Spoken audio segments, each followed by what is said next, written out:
जय श्री राम।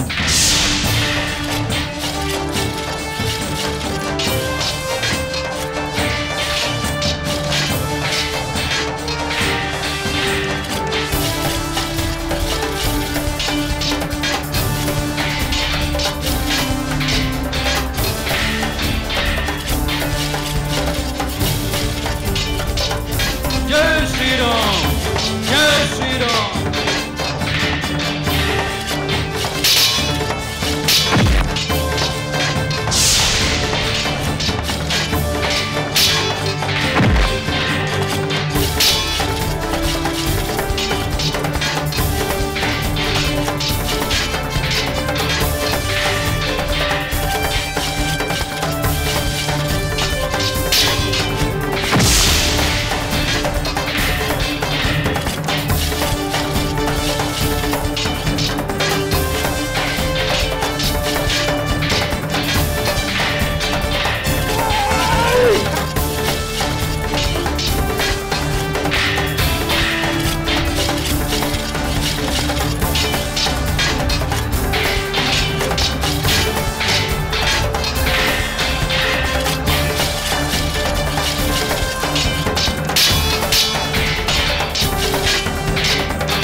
सुताये परमेश्वरी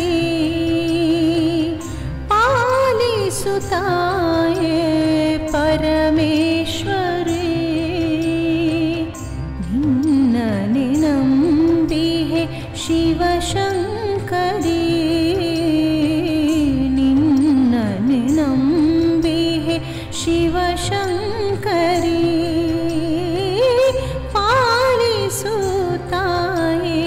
परमेश्वरी पालिसुताये परमेश्वरी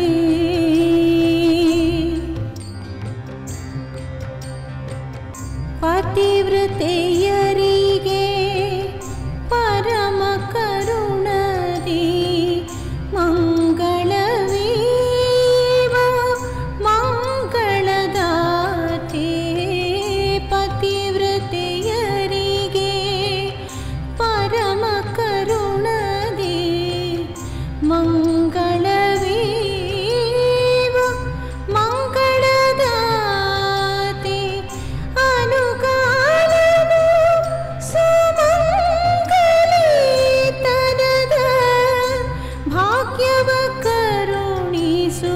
ಸೌಭಾಗ್ಯದಾತೆ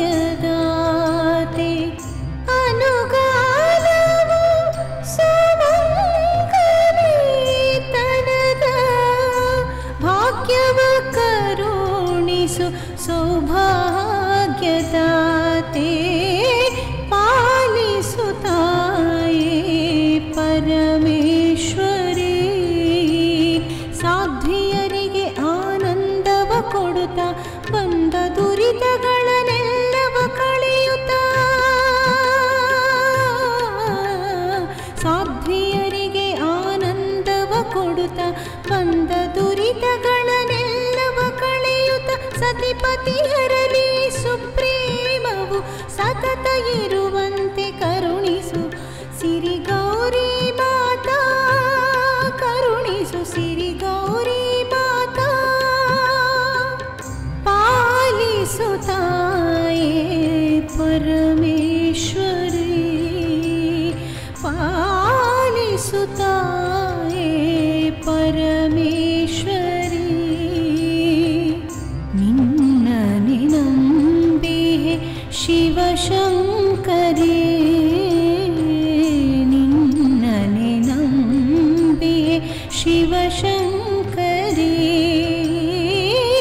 ಪಾಲಿಸು ತಾಯೇ ಪಾಲಿಸು ತಾಯೇ ಪಾಲಿಸು ತಾಯೇ ಪರಮೇಶ್ವರಿ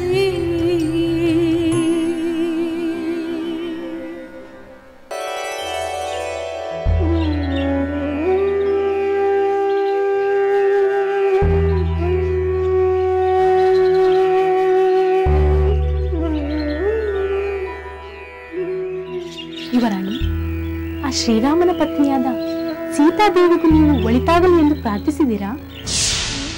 ಹೌದು ಸಖಿ, ಸೀತೆಯನ್ನು ಕಂಡ ಕೂಡಲೇ ಮಹಾಪತಿವ್ರತೆ ಎಂಬ ಭಾವನೆ ನನ್ನ ಮನಸ್ಸಿನಲ್ಲಿ ಬಂತು. ನಾನು ಪತಿವ್ರತರೆಲ್ಲರಿಗೂ ಒಳಿತಾಗಲಿ ಎಂದು ಬೇಡಿದ ಮೇಲೆ ಸೀತೆಗೂ ಒಳಿತಾಗಲಿ ಎಂದೇ ಅರ್ಥ ತಾನೇ?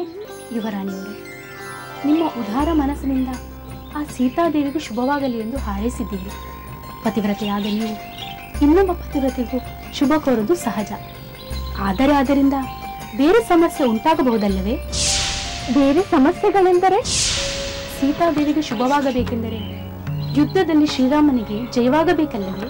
ಹೌದು, ಪತಿಯ ಗೆಲುವು ಪತ್ನಿಗೆ ಸಂತೋಷವನ್ನು ನೀಡುತ್ತದೆ. ಅದರಿಂದ ಸೀತೆಗೆ ಅಶೋಕವನದಿಂದ ಬಿಡುಗಡೆಯೂ ದೊರಕುತ್ತದೆ. ಅಂದರೆ ರಾಮನಿಗೂ ಗೆಲುವಾಗಬೇಕೆಂದರೆ ನಿಮ್ಮ ಪತಿ ಹಾಗೂ ಮಾವನವರಿಗೂ ಸೋಲಾಗಬೇಕಲ್ಲವೇ? ಏನು? ನನ್ನ ಪತಿಗೆ ಮಾವನವರಿಗೆ ಸೋಲೆ? ಹೌದು ಯುವರಾಣಿ, ಈಗ ಈ ಯುದ್ಧ ನಡೆಯುತ್ತಿರೋದು ರಾಮ ಹಾಗೂ ಲಂಕಾಧಿಪತಿ ರಾವಣನ ಮಧ್ಯೆ ತಾನೆ. ರಾವಣ ನಿಮ್ಮ ಮಾವನರಲ್ಲವೇ? ಅವರು ಸೋಲಬೇಕೆಂದು ಬಯಸುತ್ತೀರಾ? ಇಲ್ಲ ಇಲ್ಲ, ಅವರು ಸೋಲಬಾರದು. ಅವರು ಸೋಲಬಾರದೆಂದರೆ ಶ್ರೀರಾಮ ಗೆಲ್ಲಬಾರದು, ಸೀತಾದೇವಿಗೆ ಒಳಿತಾಗಬಾರದೆಂದರ್ಥ. ಆಗ ನಿಮ್ಮ ಪ್ರಾರ್ಥನೆ ಫಲಿಸಬಾರದು ಅಲ್ಲವೇ?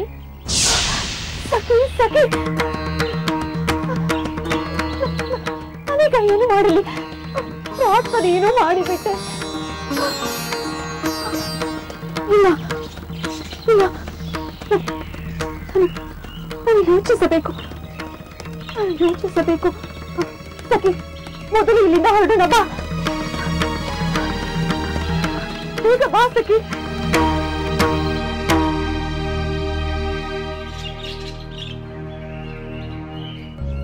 ತ್ರಿಜಟೆ, ಯುದ್ಧದ ವಿಷಯವೇನು?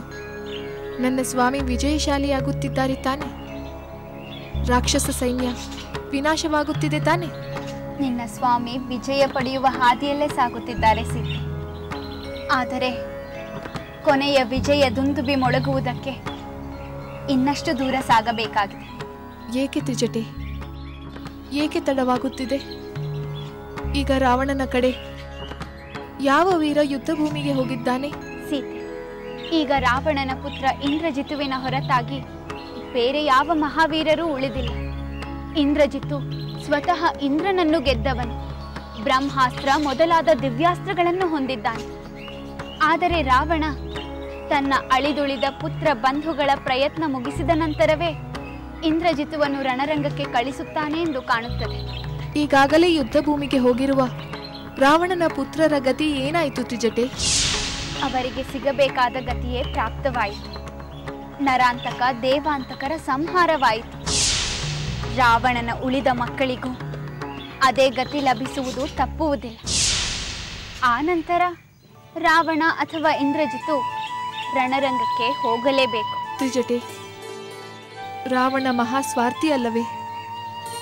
ತನ್ನ ಪ್ರಾಣ ರಕ್ಷಣೆಗಾಗಿ ಇಡೀ ತನ್ನ ವಂಶ ಮಾತ್ರವಲ್ಲದೆ ಸಮಸ್ತ ರಾಕ್ಷಸ ಕುಲವನ್ನೇ ಬಲಿ ಕೊಡುತ್ತಿದ್ದಾನೆ. ಹೌದು ಸೀತೆ, ಅಧರ್ಮದ ದಾರಿಯಲ್ಲಿ ನಡೆದು ಅದೇ ಸರಿ ಎಂದು ಸಮರ್ಥಿಸಿಕೊಳ್ಳಲು ಹೋಗಿ ಅಜೇಯನಾದ ರಾವಣ ಹೇಡಿಯಂತೆ ವರ್ತಿಸುತ್ತಿದ್ದಾನೆ. ತನ್ನ ಬಲ, ತನ್ನ ಕಡೆಯ ವೀರರ ಬಲ, ತನ್ನ ಪುತ್ರರ ಬಲದಿಂದ ಎಂಥ ಶತ್ರುಗಳನ್ನು ಮಣಿಸಬಹುದು ಎಂದುಕೊಂಡಿದ್ದ. ಈಗ ಅವನ ಭ್ರಮ ನಿರಸನವಾಗಿರುತ್ತದೆ. ಧರ್ಮಾತ್ಮನಾದ ತನ್ನ ಸೋದರ ವಿಭೀಷಣನ ಮಾತುಗಳನ್ನು ಕೇಳದೆ ತಪ್ಪು ಮಾಡಿದೆ ಎಂಬ ಭಾವನೆ ಬಂದಿರಬೇಕಲ್ಲವೇ? ಸಾಲು ಸಾಲು ಸಾವುಗಳನ್ನು ಕಂಡ ಮೇಲೆ ಹಾಗನಿಸದಿರುತ್ತದೆಯೇ? ಆದರೆ ಅಹಂಕಾರವಿದೆಯಲ್ಲ, ಅದನ್ನು ಹೇಗೆ ಒಪ್ಪಿಕೊಳ್ಳುತ್ತಾನೆ? ಅವನ ಆ ಅಹಂಕಾರ ವಣ ಪ್ರತಿಷ್ಠೆಗಳೇ ಅವನ ವಿನಾಶವನ್ನು ಪೂರ್ಣಗೊಳಿಸುತ್ತದೆ. ತ್ರಿಜಟೆ, ನನಗೆ ನಂಬಿಕೆ ಇದೆ.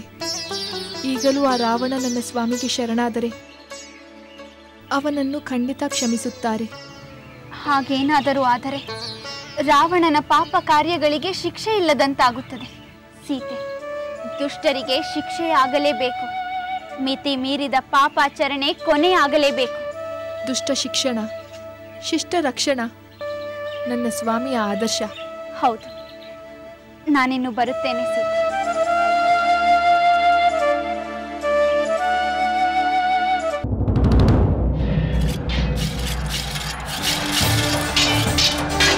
ಜೈ ರಾವಣೇಶ್ವರ, ಜೈ ರಾವಣೇಶ್ವರ, ಜೈ ರಾವಣೇಶ್ವರ, ಜೈ ರಾವಣೇಶ್ವರ,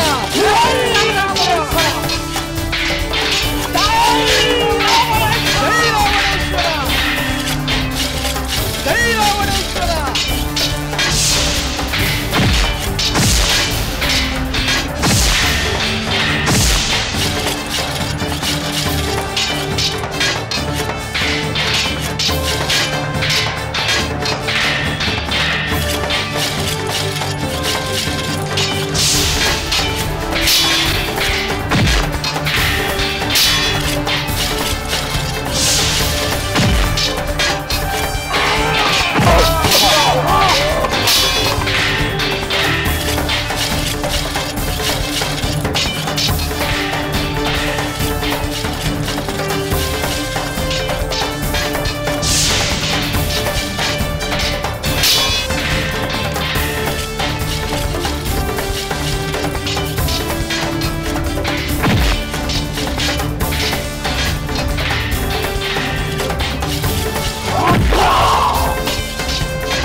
ಲಂಕೆಯಲ್ಲಿನ ದುರುಳ ದರ್ಪವು ಸೀತೆ ಸಹನೆಗೆ ಸೋತಿತು. ಅಂಕೆ ಇರದ ಅಸುರ ಕುಲವು ರಾಮ ಬಾಣಕ್ಕೆ ಅಡಗಿತು. ದೂರವಿರಲಿ ಸನಿಹವಿರಲಿ ರಾಮ ಹೃದಯ ನಿವಾಸಿನಿ. ಯುಗವು ಯುಗವು ಸಾಗಲಿ ಅಕಳಂಕ ಪ್ರೇಮ ಪ್ರಬೋಧಿನಿ. ಅಮರ ಗಾಧೆ ಧರಣಿ ಜಾತೆ ಸಾಧ್ವೆ ಸೀತೆ ಸುಚರಿತೆ. ಸಹನ ಶಕ್ತಿ ಪತಿಯ ಭಕ್ತಿ ಲೋಕಮಾನ್ಯ ವಂದಿತೆ.